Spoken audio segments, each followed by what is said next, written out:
que venimos estudiando todo el capítulo 10, que es en relación con el discipulado, capítulo más importante de la Biblia, donde Jesucristo específicamente instruye a sus discípulos cómo llevar a cabo la gran comisión. Él les da el poder, les da la autoridad, los comisiona, los envía y les dice exactamente qué mensaje van a predicar y qué les espera allá adelante, lo que hemos estado estudiando. Y vamos a leer versos 32 al 39 el día de hoy, de Mateo 10. Dice, por tanto, hasta el verso 42, me equivoqué, vamos a terminar en el 42. Por tanto, todo el que me confiese delante de los hombres, yo también le confesaré delante de mi Padre que está en los cielos. Pero cualquiera que me niegue delante de los hombres, yo también lo negaré delante de mi Padre que está en los cielos. No penséis que vine a traer paz a la tierra, no vine a traer paz sino espada, porque vine a poner al hombre contra su padre, a la hija contra su madre, a la nuera contra su suegra, y los enemigos del hombre serán los de su misma casa.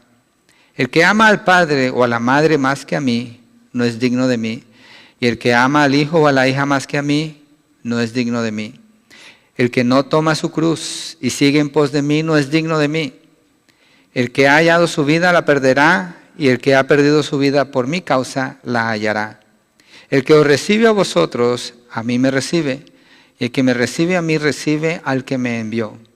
El que recibe a un profeta como profeta recibirá recompensa de profeta, y el que recibe a un justo como justo recibirá recompensa de justo. Y cualquiera que como discípulo dé de beber, aunque solo sea un vaso de agua fría, a uno de estos pequeños, en verdad os digo, que no perderá su recompensa. Señor, queremos suplicarte que nos ilumines para entender lo que tú estás enseñando aquí, lo que Mateo escribió, de lo que tú le mostraste a tus discípulos y que nos alcanza a nosotros hasta el día de hoy. Ayúdanos a mantener una actitud de adoración, una mente limpia, un corazón dispuesto y una disposición para obedecer conforme tú nos indiques, Señor. En el nombre de Jesucristo te lo pedimos, Padre. Amén y amén. En Mateo, en general, el escritor, que es el evangelista Mateo, presenta, voy a hacer un repaso para llegar aquí, para mostrar la importancia de esto. En el capítulo 1 al 4 presenta la venida del rey, es anunciado por los ángeles, nace de María, comienza después su ministerio público. Después Mateo presenta la autoridad del rey en los capítulos 5 al 9. Y está el Sermón del Monte, donde el Señor enseña con autoridad, enseña el verdadero significado de la ley. Después continúa con los milagros del Señor, cuando perdona los pecados también. Entonces está mostrando todas las credenciales del Señor que lo afirman a Él como Rey. Después en el capítulo 10 al 12, que ahí estamos en el capítulo 10, presenta cuál es la agenda del Rey. Es decir, cómo está delegando lo que Él fue enviado a hacer, lo está delegando en otros ahora. Y cubre así el llamamiento, la comisión de los 12, ¿sí? Y los instruye en cosas muy importantes en relación con el discipulado, es decir, en relación con seguir al Señor Jesucristo y obedecerlo a Él. En los versos 1 al 15 del capítulo 10, está hablándole a los 12, a los apóstoles. Vimos ahí que es un apóstol. Eso le pertenece a ellos, los milagros, la liberación de demonios, sanidades, resurrección de muertos. Después en los versos 16 al 42, avanza más en la perspectiva del Señor. Y ya le habla a ellos, pero también empieza a alcanzarnos a nosotros, que ahí se refiere ya después de su muerte y resurrección, lo que viene a suceder con todos los discípulos. Y llega hasta el tiempo de la gran tribulación, como va a ser para los discípulos del Señor. Así que hoy, en estos versos, vamos a ver la instrucción del Señor a un discípulo, a ellos, pero que nos alcanza a nosotros hoy. ¿Cómo aplicamos esto a nuestras vidas en el día de hoy? El primer punto es que el discípulo confiesa a su Señor. El discípulo confiesa a su Señor, versos 32 y 33, dice, por tanto, todo el que me confiese delante de los hombres, yo también le confesaré delante de mi Padre que está en los cielos. Pero cualquiera que me niegue delante de los hombres, yo también lo negaré delante de mi Padre que está en los cielos. Antes de entrar en el texto mismo, Quiero compartirles algo que pasó en México en 1960. Ken y Elena Jacobs, misioneros de aquí de Estados Unidos, fueron allá trabajando con Wycliffe. Wycliffe se dedica a traducir la Biblia a todo tipo de idiomas. Ellos eran traductores y llegaron a México, en Chiapas, cerca de la tribu de los chamulas. Estando allí, ellos se establecieron y un indígena chamula vino, un joven, y le pidió a ellos trabajo. Y los Jacobs le dijeron, está bien, te damos trabajo, pero con una condición, que nos enseñes a hablar tu lenguaje. Así que él empezó a trabajar con ellos, empezaron a compartir, empezó a enseñarles su idioma, ellos empezaron a aprender y con el tiempo el Señor salvó a este joven. Entonces este indígena chamula le dijo a ellos, tengo que regresar con mi pueblo. Se regresó, él se llama Domingo, ¿sí? Volvió y después de un tiempo regresó con los Jacobs y les dijo, quiero dedicar mi casa, quiero pedirles que ustedes la dediquen. La razón por la que vengo con ustedes es porque los chamulas siempre dedican sus casas a espíritus inmundos, a espíritus malvados. Y yo quiero dedicársela al Señor Jesucristo. Así que los Jacobs fueron con él, oraron, dedicaron la casa y por cuestión de precaución se regresaron el mismo día. El caso es que Domingo quedó allá en su casa y en poco tiempo 40 indígenas estaban reuniéndose en su casa para aprender de la palabra del Señor.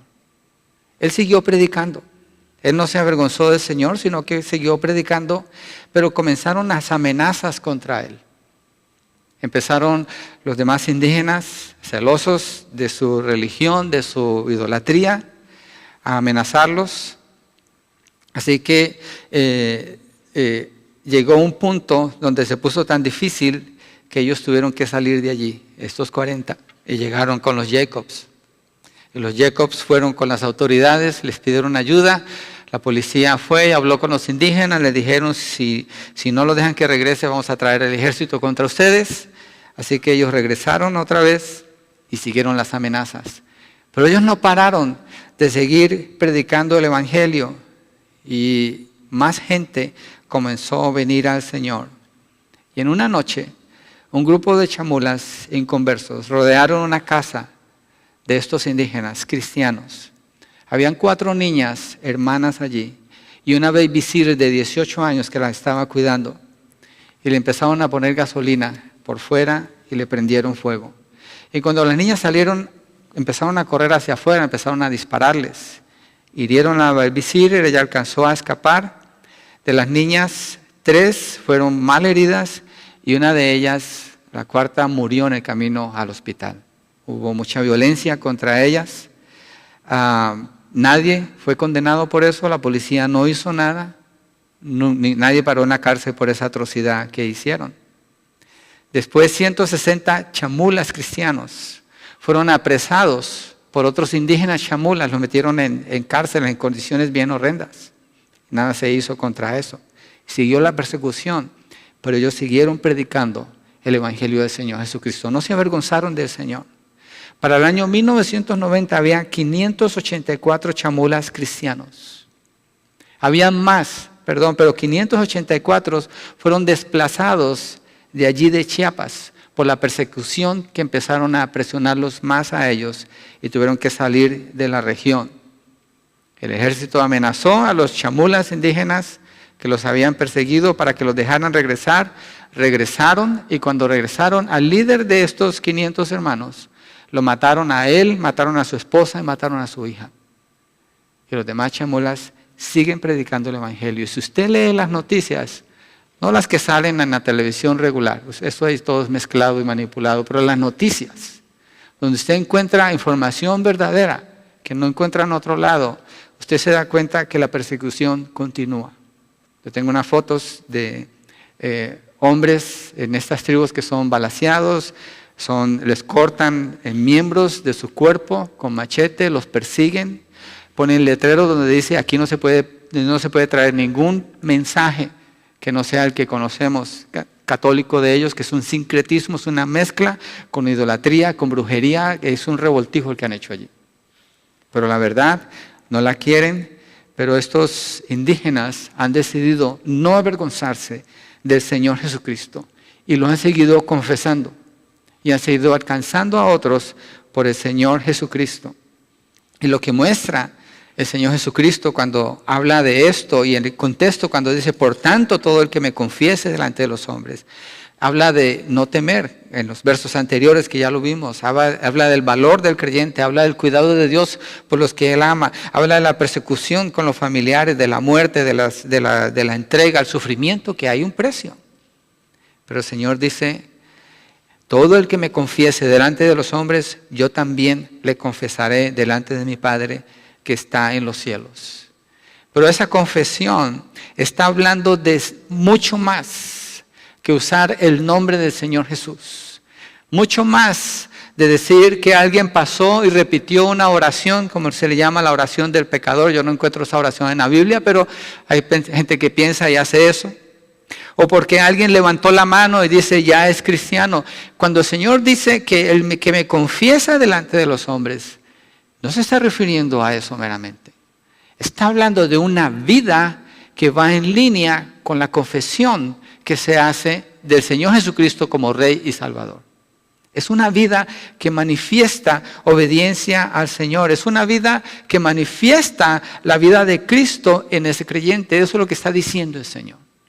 Hay personas que pueden ir a la iglesia, estar allí, cargan sus Biblias, hacen las oraciones, cantan los cantos, se van y viven como el diablo. O tal vez no viven una vida moralmente correcta, pero no hacen nada para confesar el nombre del Señor Jesucristo delante de otras personas. Y el Señor Jesucristo dice, por tanto, todo el que me confiese delante de los hombres, yo también lo confesaré delante de mi Padre que está en los cielos, pero cualquiera que me niegue delante de los hombres, yo también lo negaré delante de mi Padre que está en los cielos.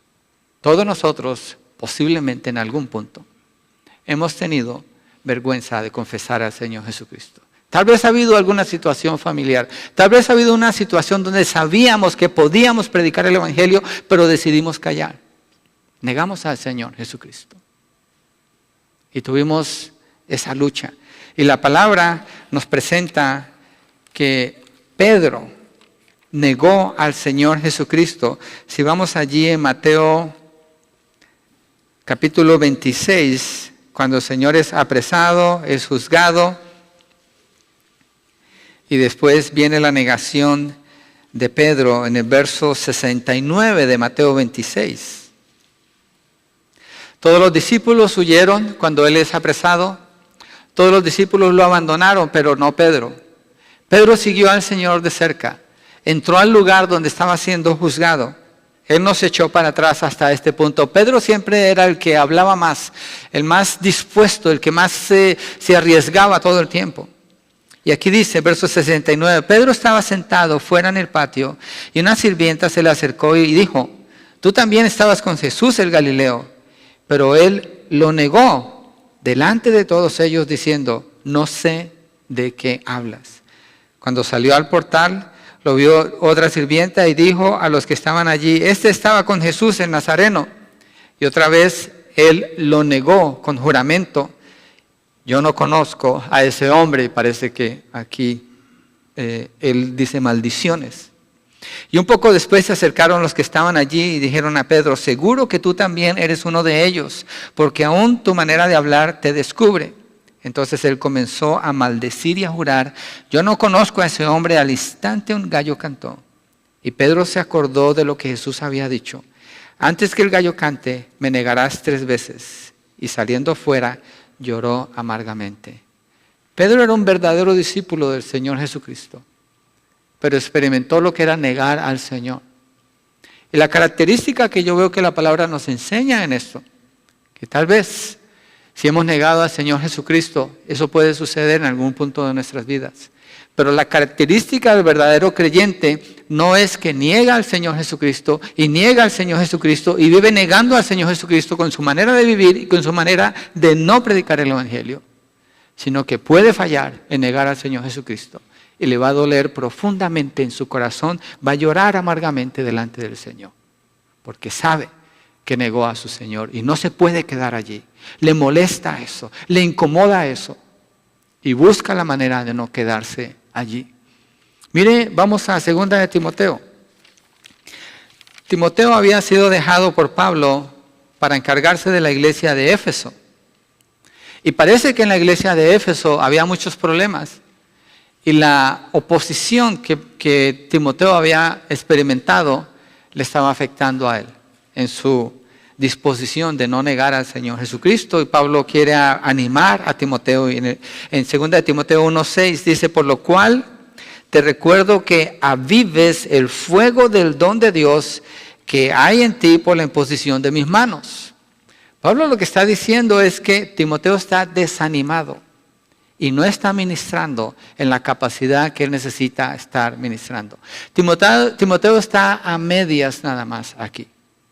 Verso 7, porque no nos ha dado Dios espíritu de cobardía, sino de poder, de amor y dominio propio. Pablo está diciendo a Timoteo, Timoteo, no seas cobarde. No te quedes en la cobardía. No es el espíritu que Dios te dio. ¿Se puede acobardar un creyente genuino? Sí, se puede acobardar en ciertas situaciones. Pero no se queda allí. Y le dice, Dios nos ha dado un espíritu de poder, de amor y dominio propio. Verso 8, por tanto, no te avergüences del testimonio de nuestro Señor, ni de mí prisionero suyo, sino participa conmigo en las aflicciones por el Evangelio, según el poder de Dios. Confesar al Señor Jesucristo trae aflicciones, porque el mundo es enemigo de Dios. El mundo no quiere el mensaje del Evangelio en su gran mayoría. Entonces, eso es lo que lleva, no avergonzarse, de disponerse a ser humillado por otros, ser perseguido por otros, ser señalado por otros, tener burla, tener persecución o tener muerte. Eso le pertenece al Señor. Pero mire lo que dice en el verso 9 Pablo para animar a Timoteo. Según el poder de Dios, quien nos ha salvado y nos ha llamado con un llamamiento santo, no según nuestras obras, sino según su propósito y según la gracia que nos fue dada en Cristo Jesús desde la eternidad. Pablo le está diciendo a Timoteo, no te avergüences. Él nos ha dado un espíritu no de cobardía, sino de poder, de dominio propio. Le dice, ¿por qué no debes avergonzarte? Porque fuiste llamado. Usted fue llamado, yo fui llamado. El Señor ha llamado a sus discípulos, como lo vimos al principio del capítulo 10 de Mateo. Ha sido el propósito de Dios apartarnos en un llamamiento santo. Un llamamiento santo quiere decir para Él y solamente para Él. Y la anima, tienes que confesar al Señor Jesucristo. Verso 10, y que ahora ha sido manifestada por la aparición de nuestro Salvador, Cristo Jesús, quien abolió la muerte y sacó a la luz la vida y la inmortalidad por medio del Evangelio, para el cual yo fui constituido predicador, apóstol y maestro, por lo cual también sufro estas cosas, pero no me avergüenzo, porque yo sé en quién he creído y estoy convencido que es poderoso para guardar mi depósito hasta aquel día. Y sigue hablando Pablo, animando a Timoteo. Pablo era un hombre que estaba apasionado por el Señor desde que el Señor lo salvó. Pablo es un hombre que la Biblia no da indicación que haya jamás negado al Señor. No hay ninguna parte que yo recuerde que deje saber eso. Pablo estaba dispuesto a morir por el Señor. Pablo se dedicó a servir al Señor. Pablo dio todo lo que tenía para exaltar el nombre del Señor y dar a conocer el mensaje del Evangelio. Pero Timoteo no era tan apasionado como Pablo. Timoteo tal vez era más calmado. Timoteo tal vez era más reservado. Y le estaba afectando lo que estaba pasando a su alrededor. Y Pablo le dice, no te avergüences del Evangelio. Y la razón es, ¿por quién es el Evangelio? El Evangelio es Cristo Jesús. No te avergüences de tu Señor. Y el Señor dice allí en Mateo, el que me confiese delante de los hombres, yo lo confesaré delante del Padre. Y el que me niegue delante de los hombres, yo lo negaré delante de mi Padre. En lo que estaba hablando, hace unos momentos estuvimos adorando al Señor Jesucristo, estuvimos exaltando la grandeza del Señor, dijimos esas palabras, hicimos esas declaraciones. Él personalmente es el que va a confesarle a usted delante de su Padre y delante de los ángeles en el cielo. O Él personalmente es el que se va a encargar de negarle a usted, si su vida refleja una negación constante del Señor Jesucristo. Usted tiene que saber dónde está. Usted tiene que saber que aunque falle, el Señor le fortalece para que lo haga y tiene que obedecer. Si usted está en Cristo, usted va a triunfar en esto. Segundo, el discípulo ama al Señor más que a su familia. Este es bien tache. Este es bien clave esta parte cuando dice el verso 34 a 37, no penséis que vine a traer paz a la tierra. No vine a traer paz, sino espada, porque vine a poner al hombre contra su padre, a la hija contra su madre, a la nuera contra su suegra, y los enemigos del hombre serán los de su misma casa.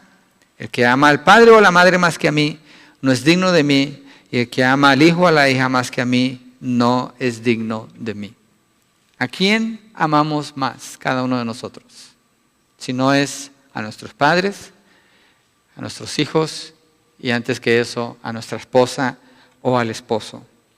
El Señor Jesucristo está dando un orden de prioridades. Si usted se fija, si usted sigue el texto, está hecho de una manera magistral, es un orden perfecto, donde Él va tocando una área y después va profundizando más y después va profundizando más. Y aquí está mostrándole Él a sus discípulos cuál es el nivel de compromiso que demanda seguir al Señor Jesucristo.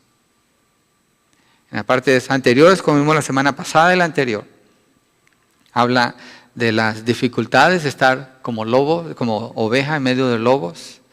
Habla de la persecución en general. Después habla de no temer, porque el hombre proyecta temor hacia el que predica el evangelio, pero le dice al creyente, no temas eso, teme mejor a Dios. Después empieza a hablar de la confesión, cómo vive el creyente, qué es lo que confiesa del Señor Jesucristo. Después entra en la familia. Se mete más íntimo el Señor todavía allí en la familia. Y le dice, ellos serán tus primeros enemigos.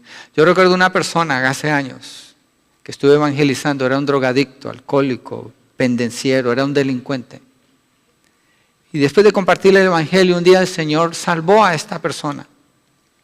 Y después de que el Señor salvó a esta persona, su transformación fue total. Cuando Cristo cambia a una persona, la persona no es igual, no se ve igual, no se comporta igual, no piensa igual, no habla igual, no vive igual. Si es que está en Cristo. Si es que está en Cristo. Esta persona fue completamente transformada, pero abandonó el catolicismo, porque ahí nunca nada pasó, obviamente. Dios no es honrado allí, pero empezó a caminar con el Señor y empezó a predicar. Se iba a la calle y empezaba a predicar. Estaba anunciando, era como un Pablo, anunciando a Cristo.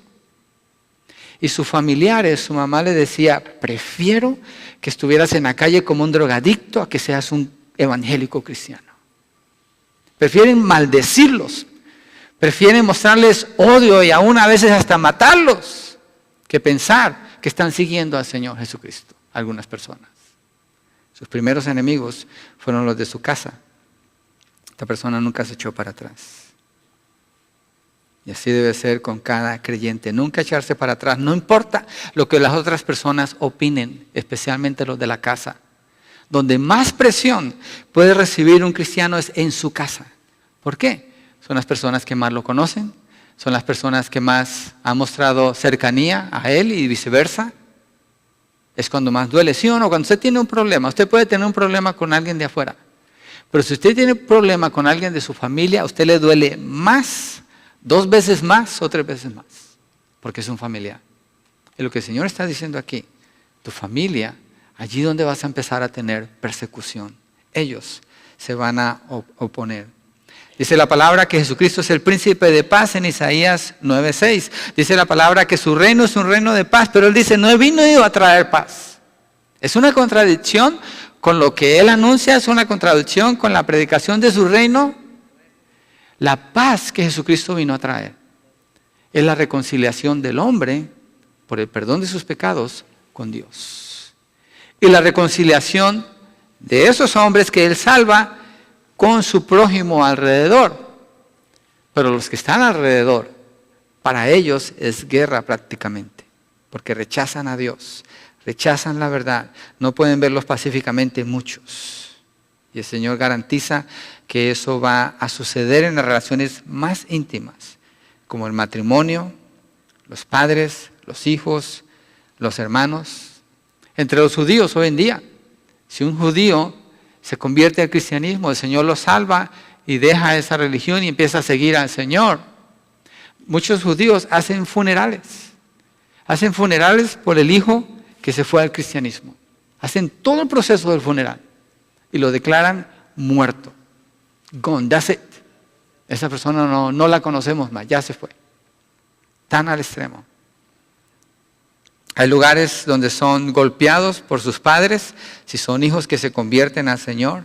Otros son echados de sus casas, pierden sus trabajos, son ridiculizados por sus familiares.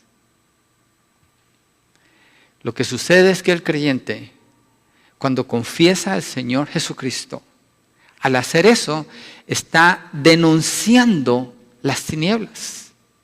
No se trata del sincretismo que quieren poner hoy en día, del ecumenismo donde quieren decir, es lo mismo, todas las religiones al cabo hablan del mismo Dios. Todos los caminos conducen a Dios, es igual con que sean sinceros.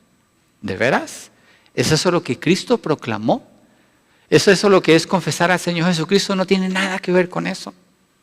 El que vive así ni confiesa nada, ni tiene convicción de nada en realidad.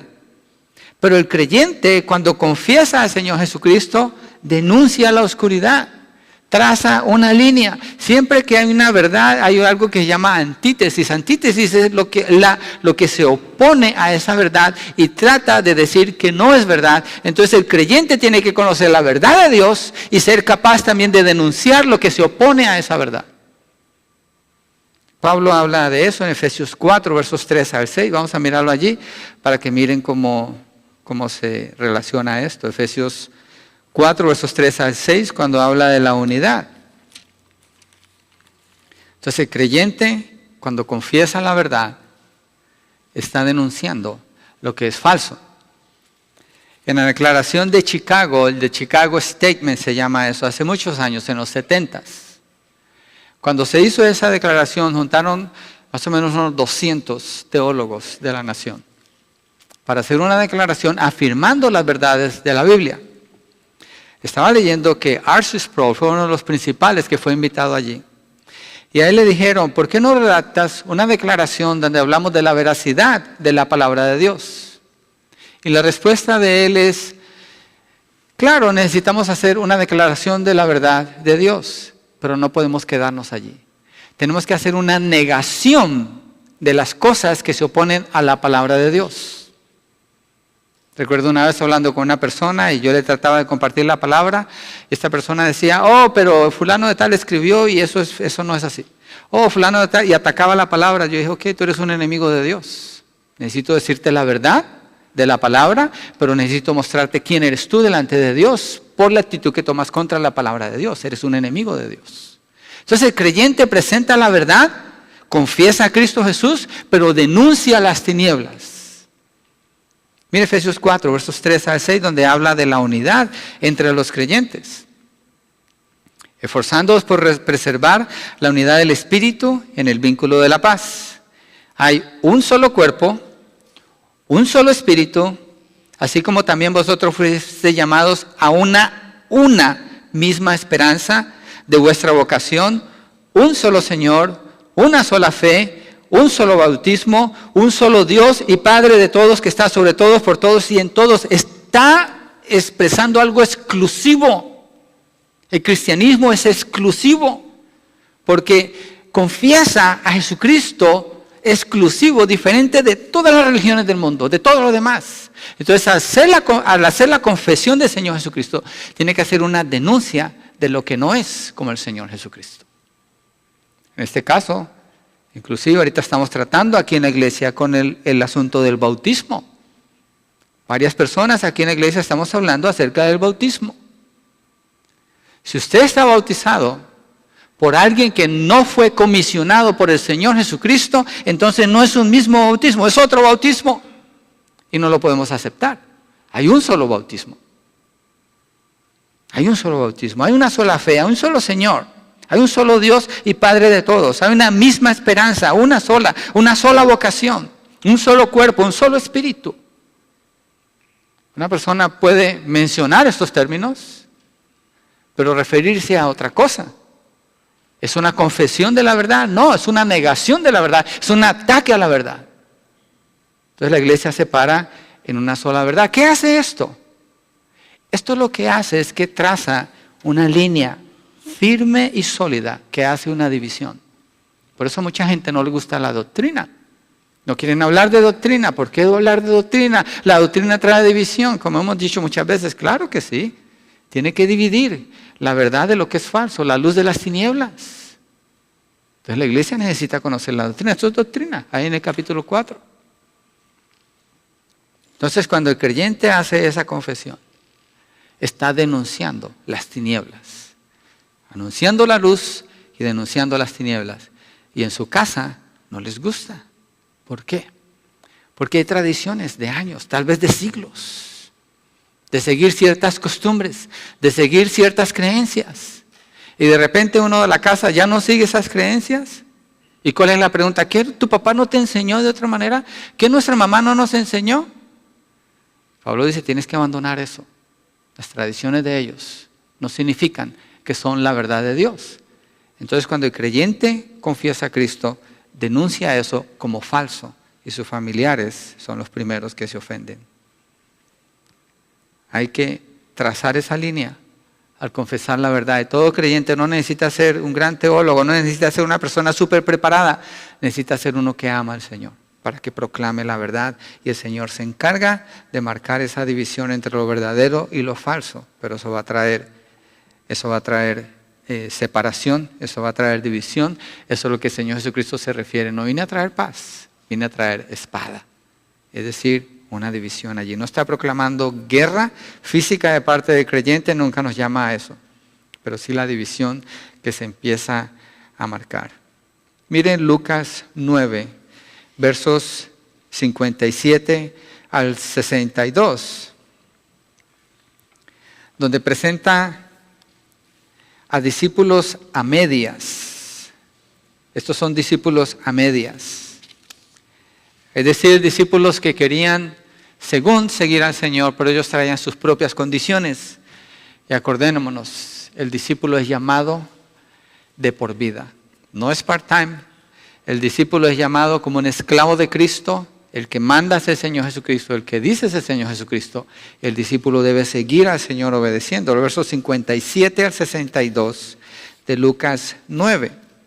Y mientras ellos iban por el camino, uno le dijo, te seguiré a donde quiera que vayas. Y Jesús le dijo, las zorras tienen madrigueras y las aves del cielo nidos, pero el Hijo del Hombre no tiene dónde recostar la cabeza. Lo que está diciendo, no esperes sacar profit de eso, no esperes que vas a estar cómodo.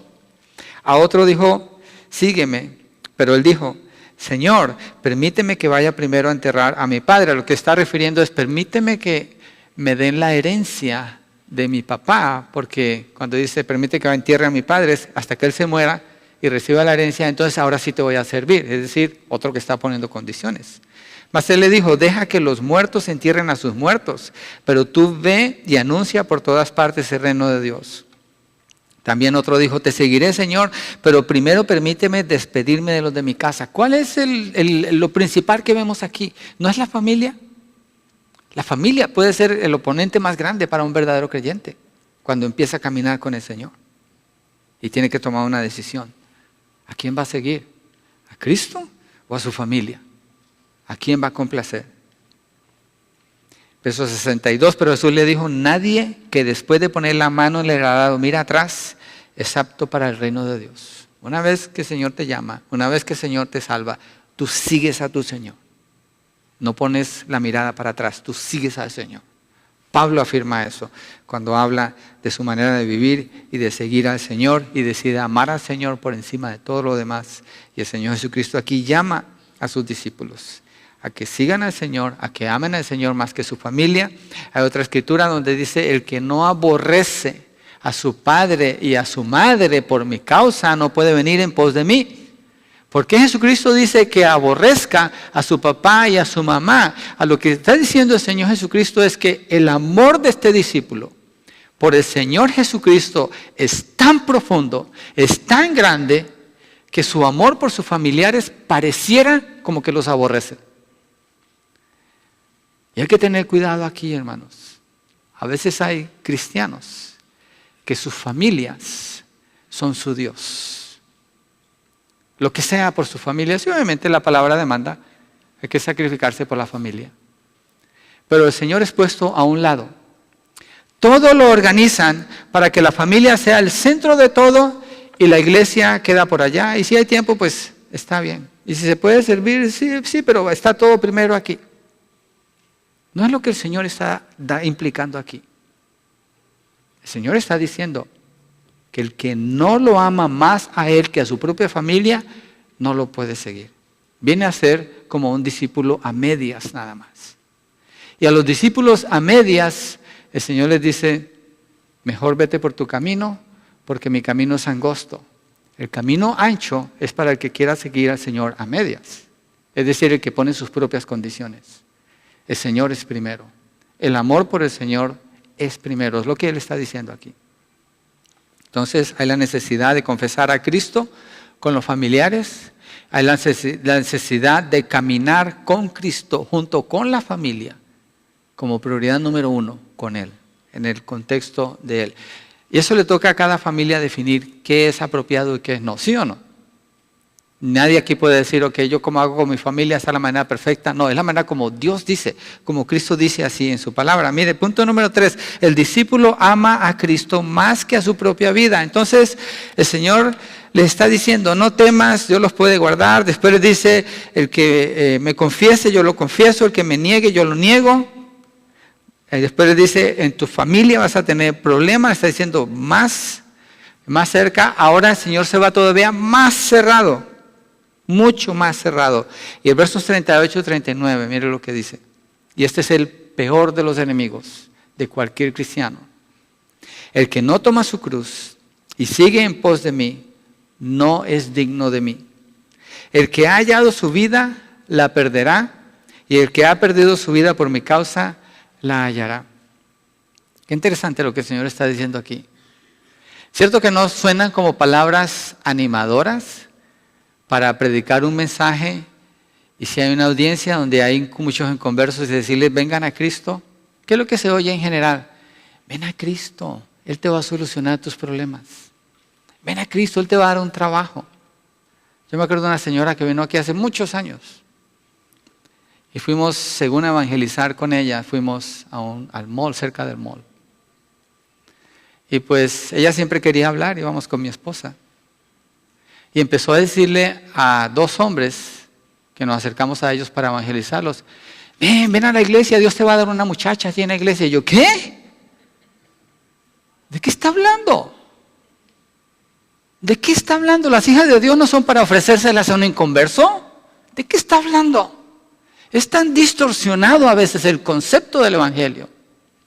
Es tan egocentrista que se olvida quién es el evangelio. Pablo dice en Romanos 1, Cristo es el mensaje. Cristo es el evangelio. Y a las personas hay que llamarlas a Cristo para que se arrepientan. Pero para poder hacer eso yo tengo que tomar mi cruz.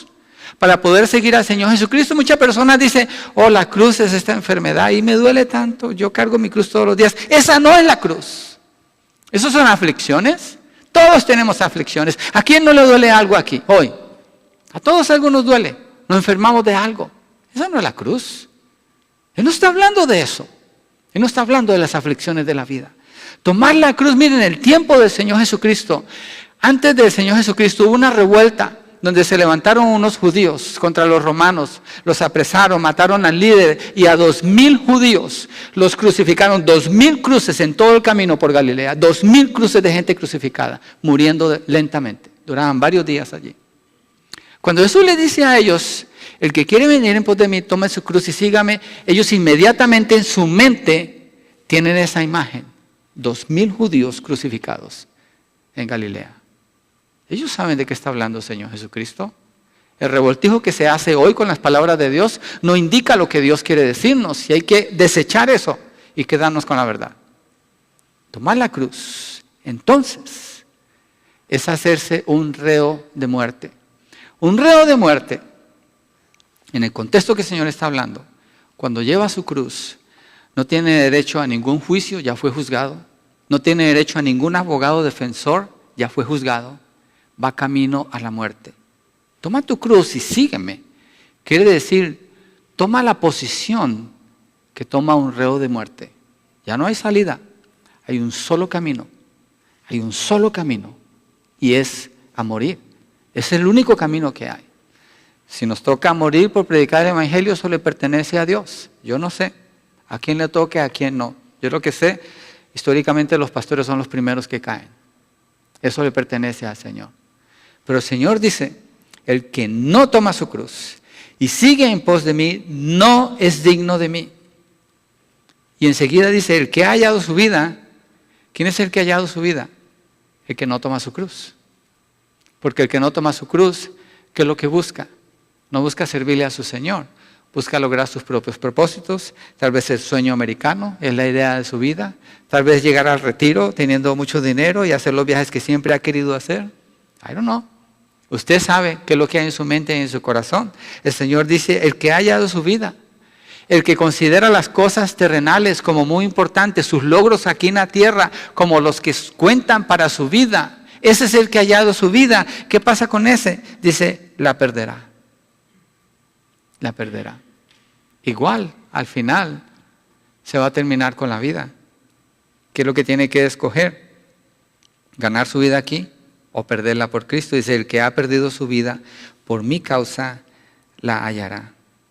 Para poder avanzar el Evangelio, es necesario tener esa disposición. Y esto es lo que el Señor da a entender aquí. Va acercándose más y más y más y más hasta que llega a mí mismo, a mi corazón. ¿Cómo vivo yo? ¿Qué es lo que pienso? ¿Qué es lo que hago? ¿Y cuándo debo tomar la cruz? Todos los días. Solo un día a la vez lo puedo hacer. Todos los días tengo que tener esa disposición. No debo pensar, ya cuando ya mis hijos se han ido, ya cuando no tenga preocupación de mi casa, entonces voy a tomar mi cruz.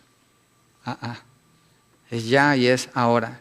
Mire Lucas 14, 25 al 26. Jesús le dice a la multitud aquí cuál es el precio de seguirlo allí. Y mire que es bien interesante, porque el Señor Jesucristo habla del precio o el costo que tiene edificar un edificio. Y dice que el que no considera ese costo, dice que es tonto no considerar el costo. ¿Cuál es el costo de seguir a Jesús? El Señor lo está presentando aquí, claramente. Versos 25 y 26, Lucas 14, grandes multitudes le acompañaban y él volviéndose les dijo, si alguno viene a mí y no aborrece a su padre y a su madre, a su mujer e hijos, a sus hermanos y hermanas y aún hasta su propia vida, aquí lo puso todo junto Lucas, no puede ser mi discípulo. No puede ser mi discípulo. El amor por el Señor tiene que ser más grande que el amor por los papás, por los hermanos, por la esposa, por los hijos. El amor por el Señor tiene que ser más grande que el amor por mí mismo. Si no, no puedo seguir al Señor. ¿Y qué discípulo es aquel que no sigue al Señor? Todos tienen que seguir al Señor, si no, simplemente no son discípulos. ¿Cuál es la fortaleza para poder hacer esto? Cuando vemos que Pablo le dice a Timoteo, Timoteo, no seas cobarde, Dios te dio espíritu de poder, de amor, de dominio propio. Que el Señor se encarga de a sus discípulos darle la fortaleza para que vivan así, tomando la cruz, negándose a sí mismo, amándolo a Él más que a sus familiares, que su propia vida. Él es fiel con los que son de Él. Y lo que está diciendo a las multitudes es, si quieren venir en pos de mí, tome su cruz. Néguese a sí mismo, tome su cruz y sígame. No crea que venir al cristianismo es algo de entrar a una religión que está de moda. No crea que venir al cristianismo es entrar a la religión de los Estados Unidos. No está hablando nada de eso. Está hablando de poner la vida completamente, lo que dijimos desde el verso 1 del capítulo 10, como 6 semanas atrás. No es un llamado part-time, no es un llamado con nuestras condiciones. Él pone las condiciones. Y Él dice cómo lo podemos seguir, cómo podemos agradarle a Él. Y hay un premio para cada discípulo. Ese es el punto 4. Hay un premio para cada discípulo. Todas estas partes que estamos viendo lo negativo, ahorita termina con lo positivo, dice versos 40 al 42. El que os recibe a vosotros, regresé a Mateo 10. El que os recibe a vosotros, a mí me recibe, y el que me recibe a mí, recibe al que me envió. El que recibe a un profeta como profeta, recibirá recompensa de profeta, y el que recibe a un justo como justo, recibirá recompensa de justo. Y cualquiera que como discípulo dé de beber, aunque solo sea un vaso de agua fría a uno de estos pequeños, en verdad os digo que no perderá su recompensa. Enseña el costo de seguirlo y cómo se ve la vida de un verdadero discípulo. Y continúa enseñando lo que el discípulo recibirá, y tal vez sea poco en esta vida, como se refiere aquí, pero no en la vida venidera. Y lo grandioso de lo que el Señor está mostrando aquí es que cuando dice el que les dé un vaso de agua fría, el que haga esto, el que lo reciba, me recibe a mí, está hablando del mayor premio. Como lo puedo entender, el mayor premio que puede recibir usted como discípulo de Dios es que alguien lo reciba a usted, porque esa persona está recibiendo al Señor Jesucristo. Es decir, vino la salvación para esa persona. No hay mayor premio que ese. Cuando usted como creyente habla de su experiencia en su caminar con el Señor, y usted habla de las personas que usted ha visto que se han convertido al Señor Jesucristo, y usted ha visto sus vidas transformadas, usted los ha visto caminar con el Señor, no hay mayor gozo y alegría en su corazón que esa experiencia, ¿sí o no? Y si usted no ha visto a nadie, a lo mejor usted está negando al Señor Jesucristo. Tiene que haber visto a alguien, si usted lleva tiempo en el Señor. Que yo sepa, los recién convertidos son los mejores evangelistas, porque no la piensan, van de lleno a hablar constantemente del Señor. Y cuando son recibidos, dice el Señor que les va a dar su recompensa. Y también presenta aquí que el que lo recibe a usted me recibe a mí, está diciendo, aparte del Señor Jesucristo, no hay salvación. Aparte del Señor Jesucristo, no hay manera de ser salvo. Él declaró, nadie viene al Padre si no es por mí. Nadie conoce al Padre si no le da que me conozca a mí primero. Así dice el Señor, yo soy el camino, la verdad y la vida. Hay un evangelio por ahí donde proclaman que gente viene al Señor por multitudes en países musulmanes y en otros lugares, pero ni siquiera les han predicado al Señor Jesucristo. Y te digo, ¿qué salvación es esa? ¿A quién aceptaron ellos? Es el Señor Jesucristo el que da salvación, y solamente por medio de Él. Y aquí habla, el que los recibe a ustedes, me recibe a mí. 42 dice, cualquiera que como discípulo debe de beber, aunque solo sea un vaso de agua fría, a uno de estos pequeños, en verdad os digo que no perderá su recompensa. Y usa la palabra uno de estos pequeños. Y en Mateo 26, 31 al 46, el Señor vuelve a usar la misma palabra. Mateo 26, 31 al 46. Y se refiere a estos pequeños como sus hermanos. Y ya estamos para terminar. Mateo 26, 31 al 46. Dice, entonces Jesús les dijo, esta noche todos vosotros os apartaréis por causa de mí, pues escrito está, heriré al pastor y las ovejas del rebaño se dispersarán. Pero después de que yo haya resucitado, iré delante de vosotros a Galilea. Entonces Pedro respondiendo le dijo, aunque todos se aparten por causa de ti, yo nunca me apartaré. Jesús le dijo, en verdad te digo que esta misma noche, bueno, no es la que quiero leer con ustedes. Espérenme, puse el verso equivocado. Verso 69, allí mismo, capítulo 26, verso 69. No, tampoco es. Bueno, el texto que quiero leer, ¿qué? 30. El que quiero leer es cuando el Señor Jesucristo sienta a unos a su derecha y a otros a su izquierda. Pero mezclé mis notas aquí. Bueno, lo que dice es que a los benditos de Jehová, Él los pone a su derecha, y los malditos de Jehová los pone a su izquierda. Y después sigue hablando y dice que los benditos de Jehová, estos pequeños, Miguel, ¿lo encontraste? 25, 41. Gracias. Qué bueno que una persona sola no lo pueda hacer todo, ¿no? Lo necesitamos aquí. Ok, ese es 41. Entonces dirá también a los de su izquierda, apartados de mí, malditos, al fuego eterno, que ha sido preparado para el diablo y sus ángeles. Porque tuve hambre, sí, esta es la parte que quería enfatizar, y no me distes de comer, tuve sed, y no me diste de beber. Regresémonos un poquito al verso 34. Entonces el rey dirá a los de su derecha, venid, benditos de mi Padre, heredad el reino preparado para vosotros desde la fundación del mundo. Aquí está el premio de los hijos de Dios, los discípulos. Porque tuve hambre y me diste de comer.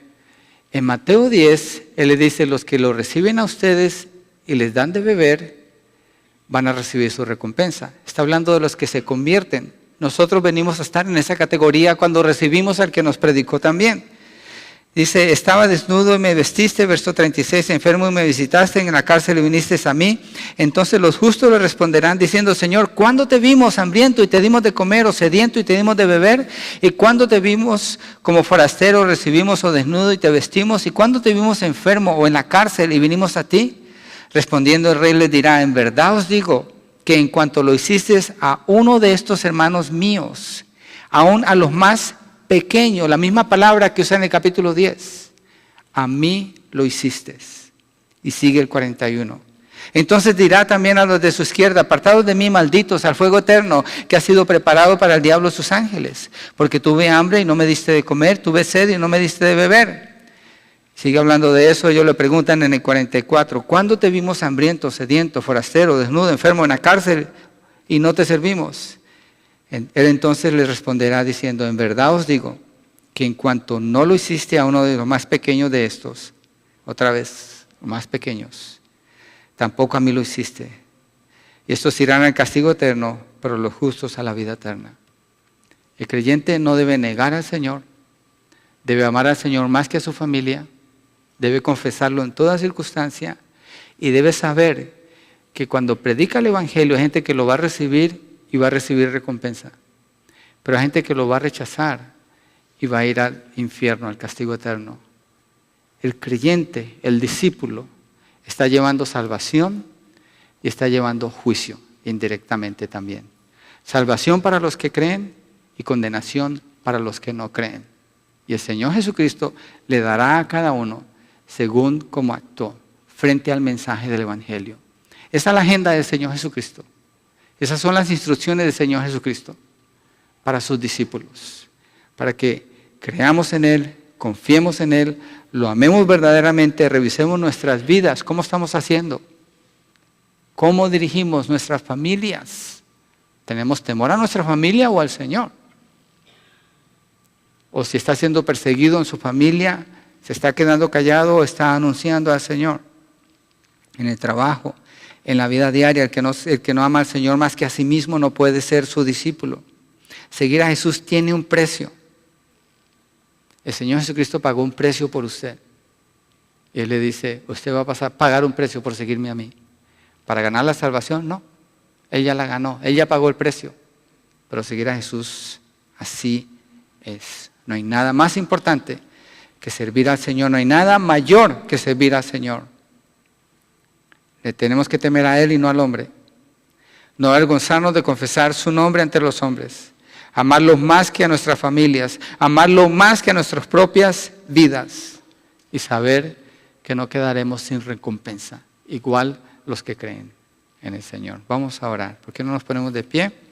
Y cerramos así esta porción.